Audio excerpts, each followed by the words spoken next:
For decades, if you were one of the world's brightest minds, you went to the United States. It was just what you did. But that's starting to change, and the country they're choosing instead? Well, it has a secret weapon that's hiding in plain sight. I mean, just imagine this. You take a walk through Toronto, Canada's biggest city. Chances are, the very first person you meet wasn't born in Canada. A staggering 51% of its residents are immigrants. That's way more than LA, San Francisco, or even New York. So, what is going on here? And that really gets to the heart of what we're talking about today. You've got this global competition for talent, right? For engineers, doctors, scientists, and somehow Canada is just winning and winning big.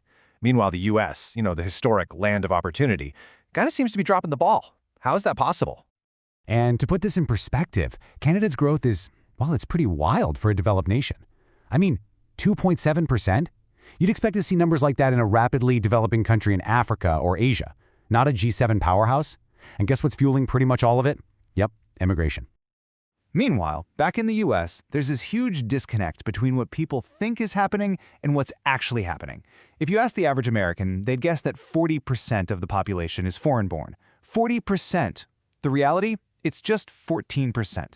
And that misconception, it really shapes the whole debate, while Canada is just quietly over here becoming a true nation of immigrants. Okay, so to really get our heads around this, let's move past the big abstract numbers. Let's make it personal. We're going to follow the journey of two people. Two incredibly smart, high achievers who are basically identical, but who take two very different paths. So let's meet our two engineers, Sanjay and Rohan. They're both top students from India, super brilliant. They both get scholarships to amazing North American universities. Sanjay, he goes to the US, graduates from Columbia. Rohan, he picks Canada and graduates from McGill. So on paper, they're exactly the same. But the systems they're about to run into? Whoa, night and day.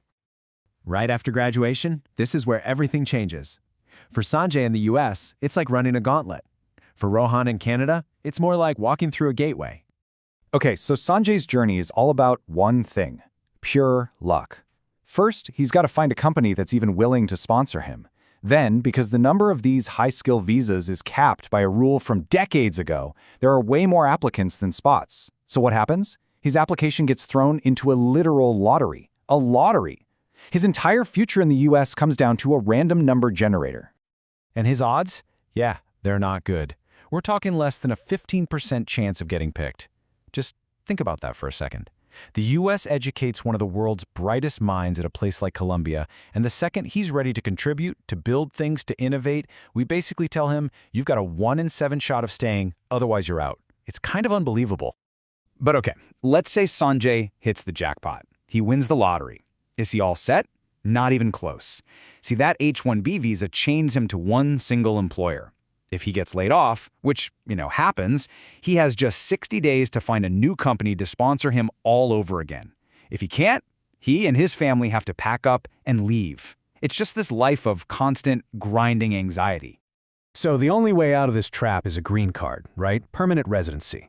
But here comes the next wall he hits. These things called per-country caps. The system gives every country the same number of green cards. It doesn't matter if you're India with over 1 billion people or Norway with 5 million, same number. And the result? It's an absolutely insane backlog. I mean, look at this. If you were from India and applied for a green card in 2009, you'd only be getting it today. Okay, deep breath.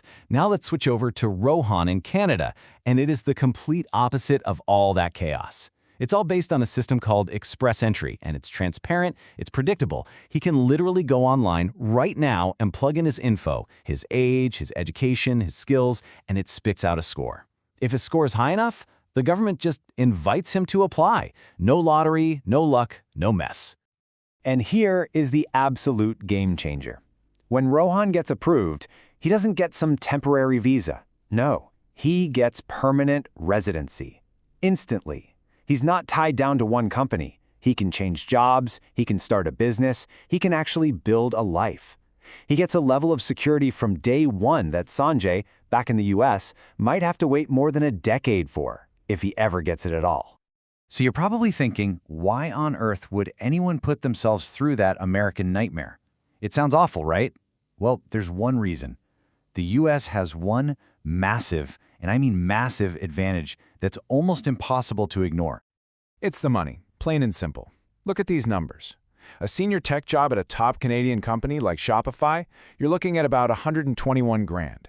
That same job at Google in the US, more than double, over $250,000. For a shot at that kind of paycheck, a lot of people are willing to roll the dice on all that uncertainty. But let's be real here. Canada is not some perfect utopia. It has its own huge problems. There's a massive housing crisis going on. If you want to buy a house in Toronto or Vancouver, you're looking at prices that are right up there with San Francisco.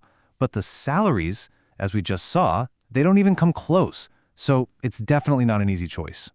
And that right there brings us to the real secret weapon. It's not that Canada is perfect. It's not that they figured everything out. The secret is America's system is so broken, so frustrating, that Canada doesn't have to be perfect. It just has to exist. It just has to be a reasonable alternative. And honestly, this is Canada's whole strategy. They're just capitalizing on America's dysfunction. Every time a brilliant grad from Harvard or Stanford loses that visa lottery, or some engineer gets told they have to wait 10 years for a green card, Canada is just sitting there with its doors wide open saying, "Hey, come on over. We'll do the one simple thing America won't. We'll let you in." And if you want to know why, just look at how the systems are built. In the US, the priorities are clear. In 2021, a full 60% of green cards went to people sponsored by family. Only about a quarter were for employment. The system's main goal is family reunification. Now flip over to Canada. It's almost a perfect mirror image. Over 60% are brought in for their economic skills and what they can contribute. Only 20% are family-based. Canada's system is designed from the ground up to boost its economy. That's priority number one. But here's the kicker. The final piece of the puzzle that's really important. Because Canada lets in so many people overall, when you look at it on a per-person basis, it still welcomes more family members and more refugees than the US does. So this isn't about choosing one type of immigrant over another. It's just pro-immigrant, period. So we'll leave you with this question. The heart of America's immigration policy was written back in 1990. I mean, think about that. That's a time when most people didn't even have a computer in their house. So in today's world, in this global race for the best and the brightest, is that system, a system from a totally different era, still the right tool for the job? Well, the answer seems to be showing up, one talented person at a time, right across the northern border.